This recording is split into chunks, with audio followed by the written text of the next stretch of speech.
Bulletin का आगाज करते हैं वफाकी दारुल हुकूमत इस्लामाबाद की अहम खबरों से। कैपिटल कॉर्नर में हमारे साथ मौजूद हैं सुमेरा खान और उनके हमरा हैं खालिद अजीम और सुहेल रशीद साहब। उन्हीं का रुख करते हैं। जी सुमेरा। जी बहुत बहुत शुक्रिया आपका। और इस्लामाबाद में भी इस वक्त एक बहुत खूबसूरत मौसम के साथ आपको कैपिटल कॉर्नर में खुश आमदीद कहते हैं। मैं हूँ सुमेरा खान और मेरे साथ इस वक्त समा की एक खूबसूरत छत से मौजूद है ब्यूरो चीफ इस्लामाबाद खालिद अजीम चौधरी। खालिद साहब आपको बहुत बहुत वेलकम करते हैं। आज आप कैपिटल कॉर्नर में पहली मरतबा तशरीफ लाए हैं। और फॉर्मली तो पहली मरतबा आया हूँ, लेकिन अदरवाइज पसे पर्दा मैं मौजूद हूँ। एज डायरेक्टर आप मौजूद होते हैं। और मेरे साथ मेरे एक बहुत अच्छे colleague, my dear colleague Suhail Rasheed भी इस वक्त मौजूद हैं। सुहेल कोर्ट्स को कवर करते हैं और आपने अक्सर सुप्रीम कोर्ट, नैब या इस हवाले से जितनी चीज़ें देख रखी होंगी वो तमाम पेचीदा मामलात अक्सर ये कवर भी करते हैं। और खालिद अजीम और सुहेल अक्सर अपने ऑफिस में बैठे इन चीज़ों को डिस्कस भी करते नजर आते हैं। जी वो चूंकि मेरा भी बैकग्राउंड यही रहा है, क्योंकि मैं खुद भी कोर्ट कवर करता रहा हूँ और बड़ी अच्छी बात है कि आज हम कोर्ट के हवाले से कुछ बात करेंगे। मैं चाहूँगी क्योंकि आज साल का पहला दिन है और हम आगाज़ भी इसको कैपिटल कॉर्नर से कर रहे हैं समा से। सबसे पहले मैं आपसे जानना चाहूँगी कि इन जनरल साल 2025, क्योंकि 26 के साथ अभी तकाबली जायज़ा तो हो नहीं सकता, 25 कैसा रहा आपके हवाले से इन जनरली अगर मैं आपसे पूछूं? देखें, इसमें अगर तो यूनिफॉर्मल बातें करें तो वो बहुत सी ऐसी चीज़ें हैं, लेकिन मैं सिर्फ उन मामलात को हाईलाइट करना चाहूँगा जो मतलब कि मैं समझता हूँ बहुत नुमायाँ रहे हैं।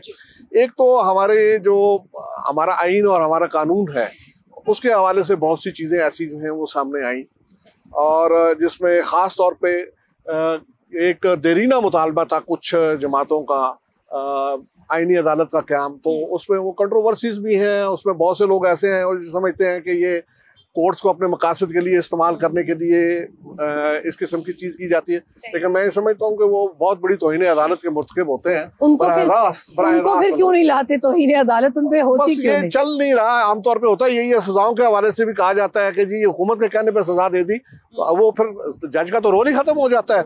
अच्छा, उसके अलावा जो मैं समझता हूँ कि ये अब सियासी मुहाज भी खासा गर्म रहा। इमरान खान साहब को नई सजाएं जो हैं वो भी उसमें देखने में आई, और उसकी वजह से माहौल में कशीदगी और उसके साथ वो जो ये कहा जा सकता है कि जो मुफाहमत की कहीं सोच हो सकती थी उसको बहरहाल धचका लगा। लेकिन जो सबसे इम्पोर्टेंट मामला 2025 का है वो ये है कि पाकिस्तान को अल्लाह ताला ने मार्का हक में उस फतह से हमकिरार किया जो इससे पहले, देखें, उससे पहले थे दावे, हमारे अपने दावे होते थे, भारत के अपने दावे होते थे, लेकिन ये ऐसा मौका है कि भारत दावा करने जोगा नहीं रह गया और दुनिया ने बताया उसको कि तुम्हें कितनी मार पड़ी है।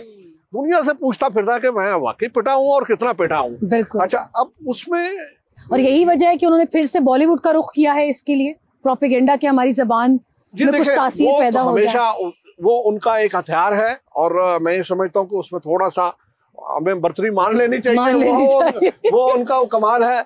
लेकिन इसके साथ साथ मैं ये समझता हूँ कि उसमें पाकिस्तान को अल्लाह ताला ने इतना सुरखरू किया कि आज पाकिस्तान का अक़वाम आलम में मुकाम ही बड़ा मुख्तलिफ हो चुका है। और मैं बल्कि आपसे इस बारे में जानना चाहूँगा कि आप क्या समझती हैं कि उसके नतीजे में पाकिस्तान डिप्लोमेटिकली कितना स्ट्रांग हुआ है।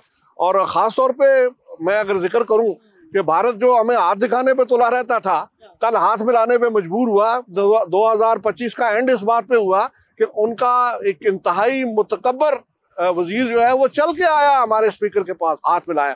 तो आपकी राय जो है वो मैं जरूर उसमें जानना चाहता हूँ। खालिद साहब, एक पाकिस्तानी की हैसियत से हमेशा बड़ा जज्बा हमारा वो होता है, भरपूर हम जज्बात से होते हैं जब हम साल 2025 देखते हैं। और मैं तो इस वक्त ऐसे खड़ी हूँ, मेरा बल्कि दिल कर रहा बात करते ऐसे टेक लगा के सुकून से बात करूँ कि इतना वो एलिवेटेड है हम लोग। 2025 में 25 से ज़ायद सरबराहान मुमलिकत दूसरे ममालिक के, उनके वज़राए ख़ारजा, उनके नायब वज़राए आज़म, उनके जिस लेवल के आप डेलीगेशन की बात करें, they visited Pakistan and they did not leave empty handed. उनके साथ बेतहाशा MOUs, मुआहदे और सरे फहरिस्त सऊदी अरब का स्ट्रेटिजिक मुआहदा, फिर अमेरिका के साथ हमारे ताल्लुकात। अगर अमेरिका जैसा मुल्क, उनके सदर डोनाल्ड ट्रंप अब तक 60 से ज़ायद बार पाकिस्तान का नाम ले चुके हैं हर फोरम पे, मुझे ऐसा लगने लगा है कि शायद वो हमारे डिफेक्टो वज़ीर दिफा बन चुके हैं कि हर जगह वो हमारी इस जीत का तबल बजाते भी हैं और फिर हमारे फील्ड मार्शल सैयद आसिम मुनीर और हमारे वजीर आजम का तस्करा जरूर करते, तो the world knows about Pakistan and their victory now diplomatically. आपने लोगों के आने की बात की और उसमें बहुत इंपॉर्टेंट जो है वो विजिट जो है यूएई के जो सदर हैं उनका, क्योंकि यूएई के हवाले से हमारे ताल्लुकात जो हैं वो बज़ाहिर तो मतलब बड़े ठीक थे, लेकिन ऐसा लगता था कि बहुत सी जगह पे भारत जो है वो हमें उस पर तरजीह देता है। और आपने कहा कि जी इतने इम्पोर्टेंट लोग आए।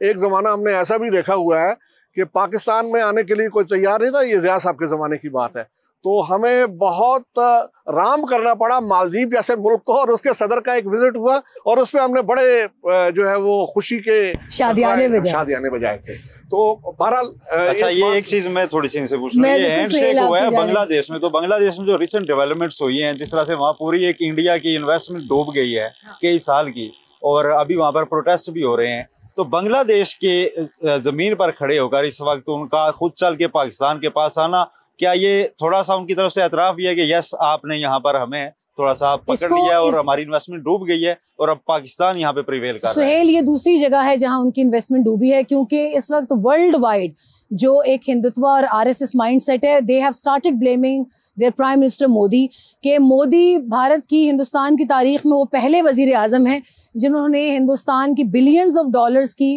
Propaganda investment in Pakistan and across the globe against Pakistan, उसको खुद ऑपरेशन सिंदूर करके डबो दिया है। बांग्लादेश की आपने बात की, sir is authority on that subject, बड़ी स्पेशलिटी रखते हैं सर। मेरा ख्याल है 50 से जायद साल हो चुके हैं, सच कई दहाइयों के बाद समंदर ने जैसे खुद वो एक कसाफत को उछाल देता है, इसलिए तरीके से जो भारत का असल रोल था बांग्लादेश में भी, क्या हिस्ट्री ने खुद नहीं उछाल दिया सतह पर? 15 साल तो उसकी ऐसी डोमिनेशन रही कि हम लोग गुम थे कि भाई कहीं हमें भी कोई रास्ता मिलेगा, लेकिन अल्लाह कारसाज होता है, और वो जो कुछ उनके जाबराना इकदाम थे उसके ऊपर वो जो लिड पड़ी था, मतलब जो ढक्कन था, वो अचानक उठाया और दुनिया ने ताफुन देखा। कमाल की बात है कि देखें, बजाय इसके कि आप सुहेल साहब से इनका मौजूद जो है उसको पूछे, इन्होंने बड़ी चालाकी से मामला आपके फेंक दिया। तो नहीं, वो एक डिस्कशन वो चल रही थी, तो इसलिए मैं उसमें आ गया कि एक तो प्रोपेगेंडा भी इस बार उनका नहीं चला। तारीख एक ऐसी खूबसूरत किताब है कि जिसमें आप एक मरतबा पहले सफ़े से शुरू करें तो सुकून नहीं आता जब तक सब डिस्कस न किए। सुहेल, कमिंग टू यू, हम नैब का बज़वर्ड सुन रहे हैं सुप्रीम कोर्ट में, क्योंकि मुझे इन मामलात की इतनी वो नहीं है, समझ बूझ नहीं है। मैं आपसे जानना चाहूंगी, फिर सर का भी इनपुट लेना चाहूंगी, ये सुप्रीम कोर्ट में नैब नैब नैब नैब क्यों हो रहा है? व्हाई? सुप्रीम कोर्ट और नैब दोनों जो है ना, पिछले अगर हम पिछले साल की बात करें और उससे पिछले साल की बात करें और फिर उससे पिछले के भी पिछले 3 साल की, तो दोनों मुतासरा रहे हैं कहीं ना कहीं। जो पार्लियामान ने अपनी बालादस्ती दिखाई है, 2023 में नैब के काफी पर कटे, ऐसा कहा जाता है। 2024 में एक तरमीम और 25 में दूसरी तरमीम, उससे सुप्रीम कोर्ट। तो अब ये आपस में वहां पर जब आमना सामना होता है तो थोड़े दुख दर्द भी बांट लेते हैं। तो कल एक ऐसा ही सीन वहां पर हुआ कि जस्टिस जमाल खान मंदोखेल की सरबराही में एक बेंच समाअत कर रहा था, तो नैब का एक बेल केस लगा हुआ था, तो थोड़ा सा आर्गूमेंट किया नैब प्रोसिक्यूटर ने, तो जस्टिस जमाल खान मंदोखेल ने कहा कि आप हमें अदालत भी नहीं मानते। अच्छा। तो उन्होंने कहा, नैब प्रोसिक्यूटर नहीं आप तो आला अदलिया हैं। रिपोर्टेड जी। अच्छा। नैब प्रोसिक्यूटर नहीं आप तो आला अदलिया हैं। तो उन्होंने कुछ सोच कर, नहीं अब हम आला अदलिया तो नहीं है। ठीक है।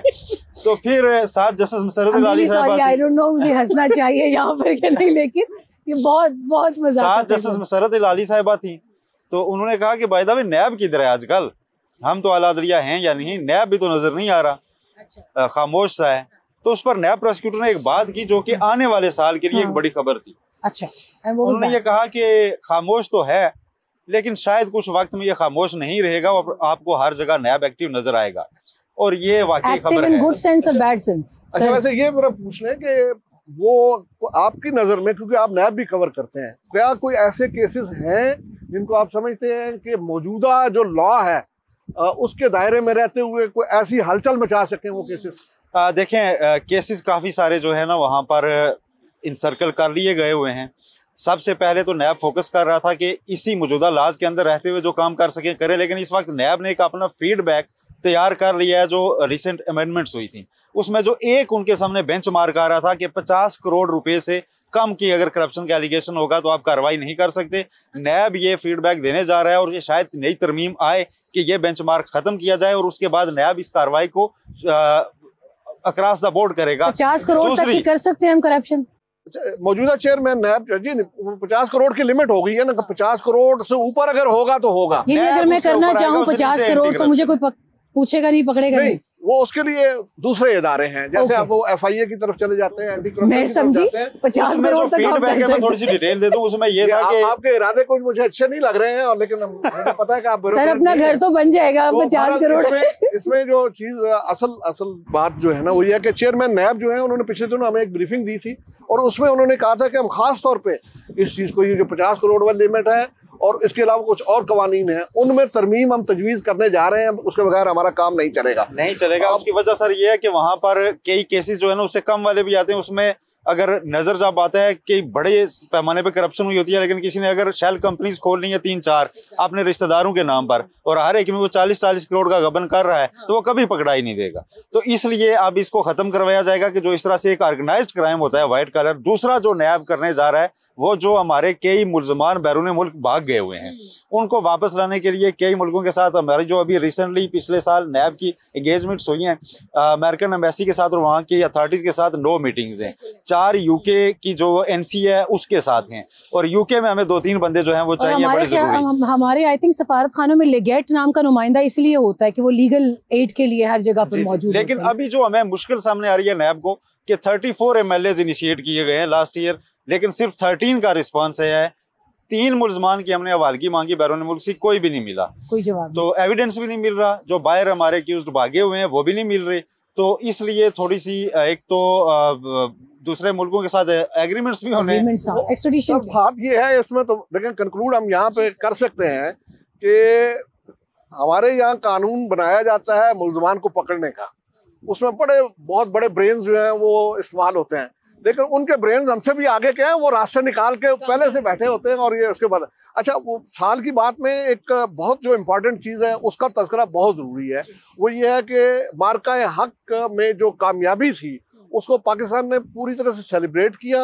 उसके जो ये मरकज़ थे, यानी जिन्होंने वो सारा जो प्लान किया हुआ था, उनको बाकायदा ऑनर किया गया, उनको फील्ड मार्शल का रुतबा दिया गया, और उसके साथ साथ पहली मरतबा चीफ ऑफ डिफेंस फोर्सेस का जो मनसब है वो उनके हवाले किया। और वो chairman joint chiefs of staff committee बनाने से जो मकासद हासिल नहीं हो रहे थे, अब वो उन्होंने इस नए फोरम से उसको हासिल किया। और मुसल्लह अफवाज की आपस की इंटेग्रिटी भी मजीद उनकी कोऑर्डिनेशन और लेज़ॉन मजबूत किया गया। Sohail, thank you very much. एक आपने बीच में डिस्कशन छोड़ी है, उसके ऊपर हम चाहेंगे आने वाले कैपिटल कॉर्नर्स में भी आपसे मजीद तफसीलात मांगे। ये मुल्ज़मान की हवालगी का जो मामला है दूसरे ममालिक से, और उसमें सर आपको भी जहमत देना चाहूँगी, दोबारा इसको बड़ी तफसील से डिस्कस किया जाना चाहिए, क्योंकि इसके ऊपर बहुत डिस्कशन होती है कि वो क्यों नहीं आ पाते पाकिस्तान है, क्यों नहीं लाए। हमें स्पेसिफिक रहना पड़ेगा उन ममालिक तक जिन ममालिक में हमारे लोग हैं। अगर ओवरऑल हम करना चाहें तो मेरे ख्याल में उसको इतना यूएई के साथ कई कैपिटल कॉर्नर जो है उन्होंने संभाल सकेंगे। सबसे ज्यादा यूएई और यूके के साथ हमें चाहिए, दो हो जाएं तो फिर सब क्लियर है। Thank you very much. Khalid Azim Chaudhary हमारे साथ मौजूद थे, सोहेल हमारे साथ मौजूद थे। आज के लिए इस्लामाबाद के कैपिटल कॉर्नर से इतना ही, इजाजत चाहते हैं। Over to you. सुमेरा, आपका बहुत शुक्रिया।